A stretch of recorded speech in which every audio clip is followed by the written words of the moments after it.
The Prophet Musa.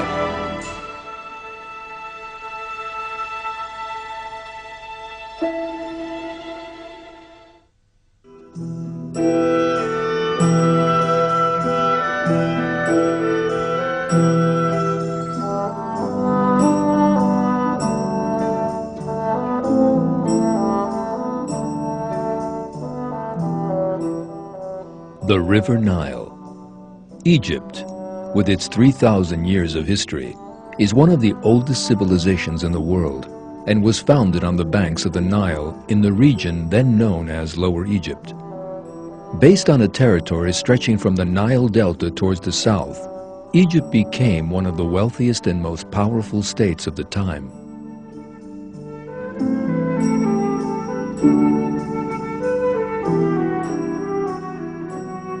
The Egyptians achieved a very advanced knowledge of mathematics, astronomy, architecture, and art. With this knowledge they acquired, they built palaces and pyramids whose secrets have still not been unraveled to this day. The civilization of ancient Egypt took its glorious place on the stage of history for the period of time allotted to it, and then disappeared.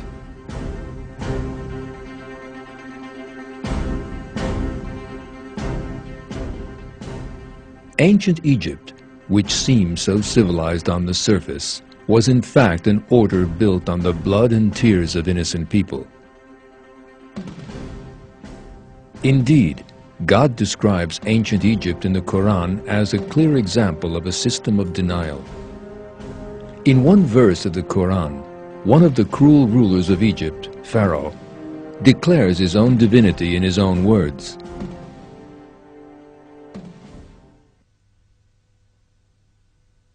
My people, does the kingdom of Egypt not belong to me?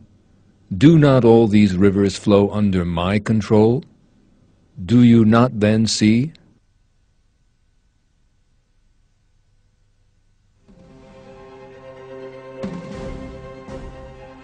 The people of Egypt worshipped idols they made with their own hands and hoped for blessings from these statues. One of the fundamental inconsistencies of this system of denial was the way that the kings regarded themselves as gods. The kings, who believed themselves to be divine, would marry their own sisters in order to prevent their blood mixing with those of ordinary people. They would have the divine decrees they issued in the light of their own earthly passions and desires imposed on those around them and eliminated anyone who opposed their rule.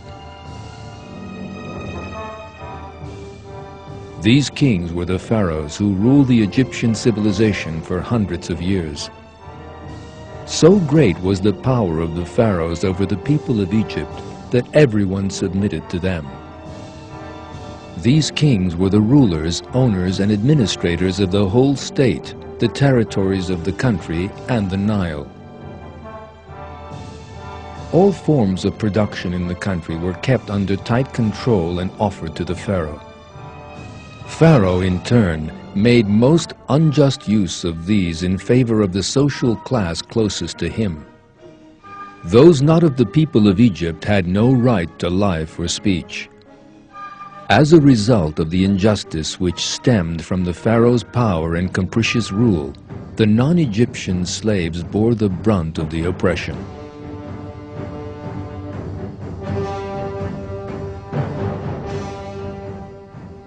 Monarchical rule and slavery have existed in all civilizations in history.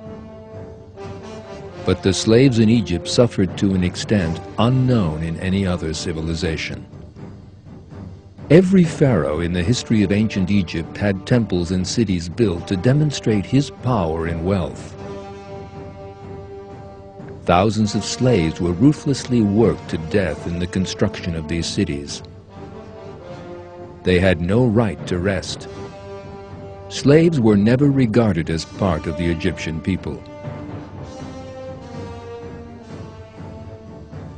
They were deprived of the right to life and free speech while the people of Egypt lived in plenty and abundance.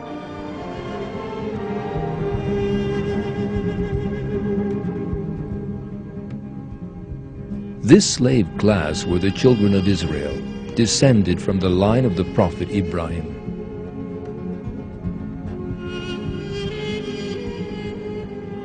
According to the verses of the Quran, the Egyptians enslaved and oppressed the children of Israel to keep the system of slavery going.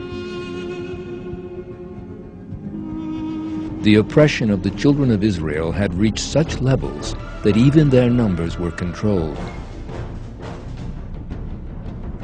Women capable of serving were kept alive, and newly born male children ruthlessly slaughtered.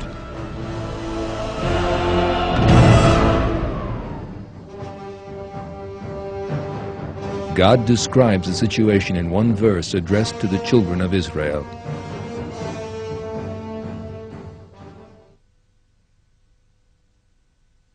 Remember when we rescued you from the people of Pharaoh.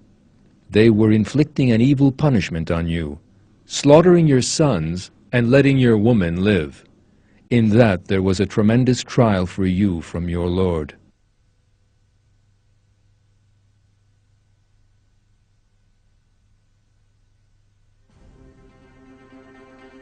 It was in such an environment that God sent a messenger who would do away with this oppression and cruelty, warn people to turn to the true path, and free the children of Israel from slavery.